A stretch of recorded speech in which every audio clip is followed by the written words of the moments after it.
Watercolor painting for beginners. This one is a continuation of my last video, so if you missed the background, you can go check it out.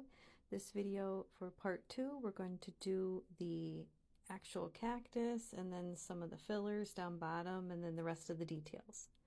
So I'm going to go ahead here with my phthalo green.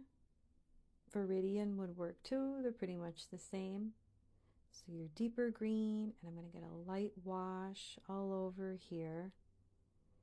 And for the shadow areas, after it was a bit dry, I used some of the magenta and my violet purple in between the areas just so they would stand out a lot better for the shadows.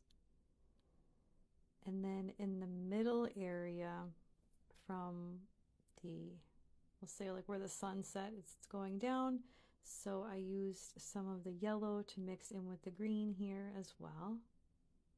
Not too much, so just a little bit in the middle area.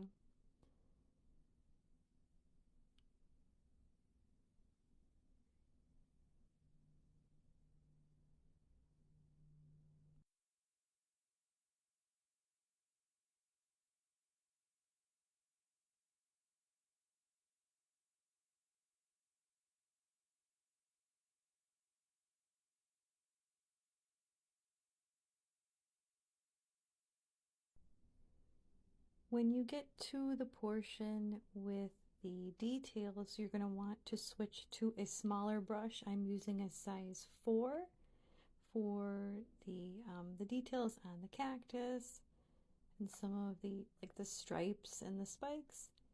And then I did clean up my mountain lines a little bit too with my smaller brush for the details, as well as the fillers down bottom, just a tiny bit of greenery because there's not too much in a desert, but you can certainly add as much as you'd like to.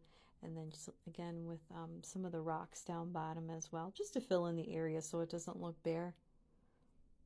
And then the two smaller cacti, I think plural, off on the side, they are much darker because they're further off in the distance. So I just used my phthalo green